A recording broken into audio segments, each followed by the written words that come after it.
नमस्कार बच्चों, कैसे हैं आप सब। मैं उम्मीद कर रही हूँ कि आप अपने अपने घरों में स्वस्थ हैं, सुरक्षित हैं और खुश हैं। देखिए बच्चों, हम दिवाली ब्रेक के बाद हमारी क्लास जो ऑनलाइन क्लासेस चल रही है उनको वापस स्टार्ट करने वाले हैं, क्योंकि आपको पता है कि दिवाली की छुट्टियों के बाद आपने जो पढ़ाई का जो मटेरियल था वो हमने छोड़ दिया था सिर्फ दिवाली की वजह से। क्यों? क्योंकि हमारे दिवाली ब्रेक थे। दिवाली सबका फेवरेट त्यौहार होता है, सबसे ज्यादा पसंदीदा त्यौहार कौन सा होता है? हमारा दीपावली। तो दिवाली मनाने के बाद आप स्टार्ट कर रहे हैं आज से हमारी क्लास चैप्टर 9 धन्या भारतीय महिला। धन्या भारतीय महिला चैप्टर जो था बच्चों, उसमें बताया गया था कि जो हमारी भारत की महिलाएं हैं वो कितनी धन्य हैं, उन्होंने हर क्षेत्र में कितनी प्रगति की है और किस किस क्षेत्र में कौन कौन सी महिलाओं ने अपने शौर्य को, अपने पराक्रम को या अपनी कैपेबिलिटी को किस प्रकार से साबित किया है। तो बच्चों, इसके बाद जो पार्ट 2 था उसके क्वेश्चंस भी हमने कर लिए थे। आज हम कर रहे हैं व्याकरण बोध का एक टॉपिक जो लल्लकार भूतकाल से हम डिस्कस करेंगे। वो लल्लकार भूतकाल डिस्कस करने वाला टॉपिक बच्चों ये है परस्मैपदी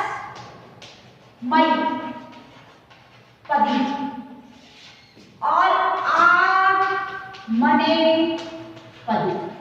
अब आप कहेंगे परस्मैपदी और आत्मनेपदी क्या है बच्चों?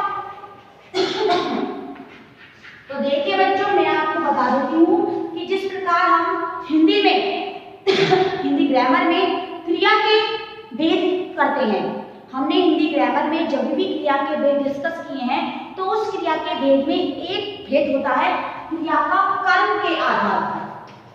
किसके आधार पर? कर्म के आधार पर। उस कर्म के आधार पर क्रिया में क्रिया के दो भेद होते हैं। पहला होता है सकर्मक क्रिया और दूसरा होता है अकर्मक क्रिया। सकर्मक जो क्रिया होती है वो बच्चों कर्म के साथ होती है। अकर्मक जो क्रिया होती है उसमें कर्म नहीं होता। जैसे राम खाना खाता है, राम खाना खाता है। तो देखिए एक सेंटेंस है, राम खाना खाता है। देखिए ये क्रिया है, ये तो आपको पता है ये करता है। कर्ता की बात नहीं कर रही हूं, अभी मैं सिर्फ क्रिया की बात कर रही हूं। दिस इज अ वर्ब, खाता है। ठीक है, अब इस क्रिया में आप क्या प्रश्न जोड़कर बनाएंगे, यानी आपको क्या शब्द जोड़कर क्रिया से प्रश्न पूछना है। यदि आपको इसका उत्तर मिलता है तो वो जो क्रिया है आपकी वो होगी आपकी सकर्मक क्रिया, और यदि आपको उत्तर नहीं मिलता है तो वो होगी आपकी अकर्मक क्रिया। जैसे एक सेंटेंस में यहां लिखा, एक सेंटेंस में यहां लिखी हूं श्याम खाता है। इसमें यहां कुछ नहीं है, ध्यान रखना, कुछ भी नहीं है। क्वेश्चन मार्क मैं क्रॉस लगा देती हूँ, कुछ भी लगा दीजिए, आप कुछ भी मत लिखिए, सब कुछ साफ कर दीजिए। शाम खाता है, क्लियर, एक सेंटेंस बन गया। अब देखिए खाता है में जब मैंने क्या प्रश्न जोड़ा, क्या खाता है, तो वहां उत्तर आया आपका खाना। तो इसका मतलब ये हुआ हमारा सकर्मक क्रिया का एग्जाम्पल। लेकिन जब शाम से बात करें, शाम खाता है, कर्ता की बात हम नहीं कर रहे हैं, खाता है से प्रश्न पूछे क्या शब्द जोड़कर, क्या खाता है, हमें कोई भी उत्तर नहीं मिलता। इसका मतलब ये जो क्रिया है हमारी, वो हमारी क्रिया होगी अकर्मक। कर्म के आधार पर क्रिया के जो दो भेद होते हैं उनमें पहला भेद होता है बच्चों सकर्मक और दूसरा भेद होता है अकर्मक। तो सकर्मक और अकर्मक जो क्रियाएं होती हैं उन्हें ही संस्कृत में हम परस्मैपदी और आत्मनेपदी कहते हैं।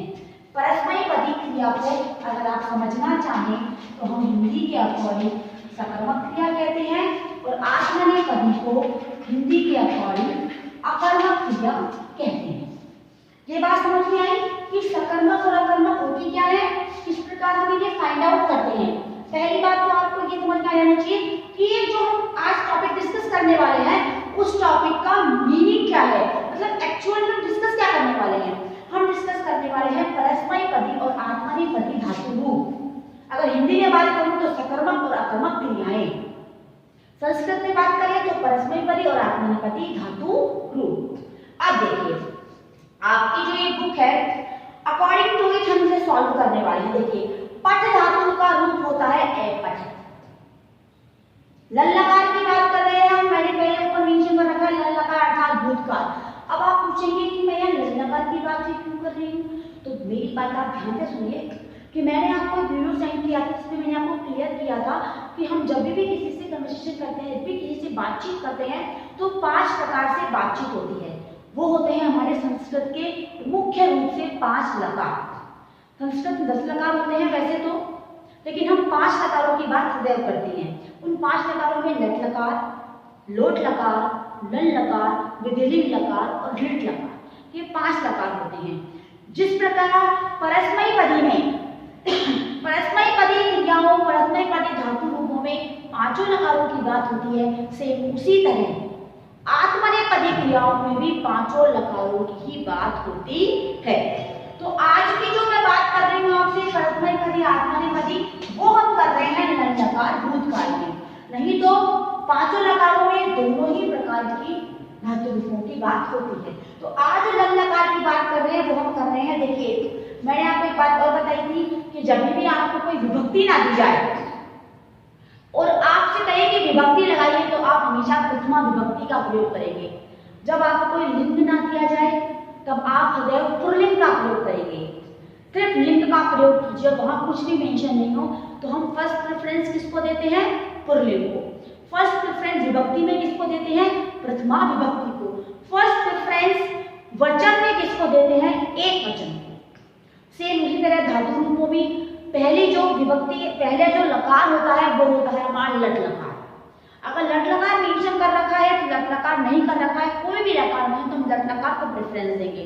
जब हम वचन की बात करेंगे तो हम एक वचन को प्रेफरेंस देंगे, और जब हम पुरुष की बात करेंगे तो हम प्रथम पुरुष को प्रेफरेंस देंगे।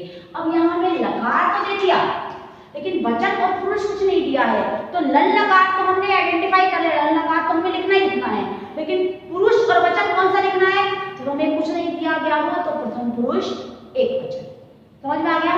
तो पहले हम परस्मयी पदी के प्रथम पुरुष एक वचन की बात करेंगे, फिर हम आत्मनेपदी के प्रथम पुरुष एक वचन की बात करेंगे। तो देखिए, परस्मयी पदी में जब यहाँ आपकी बुक में पठ धातु लिखी गई है तो पठ धातु का रूप होता है ए पठन।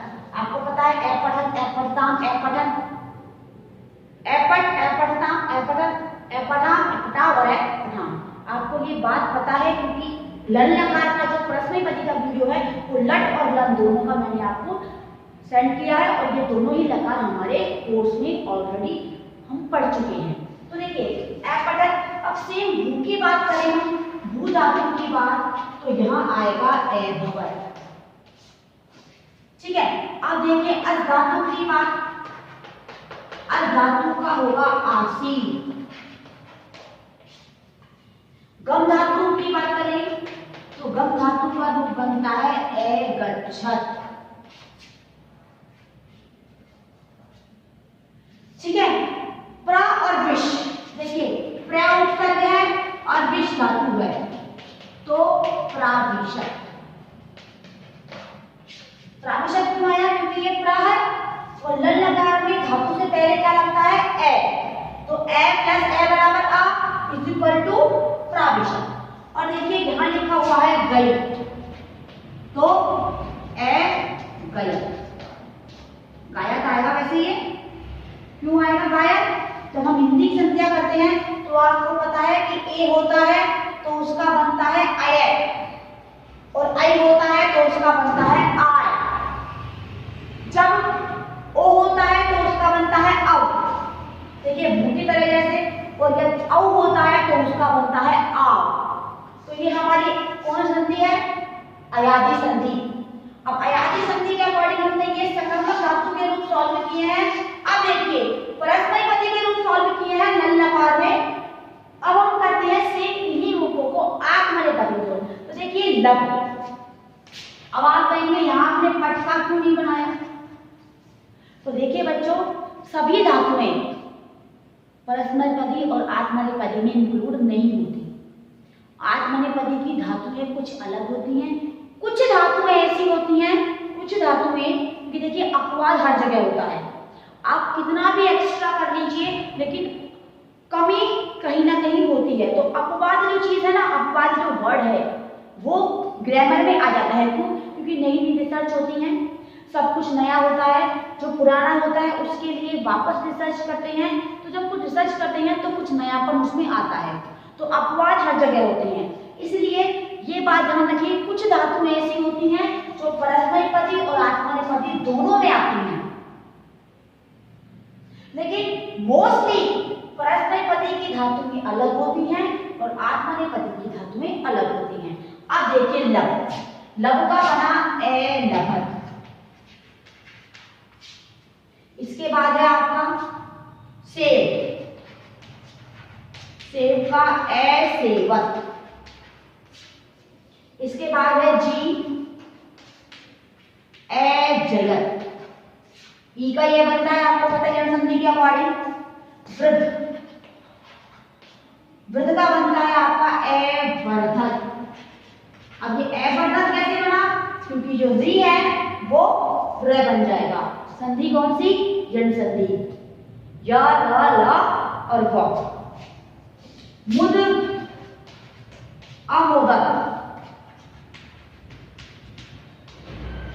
और यह है हमारा भाष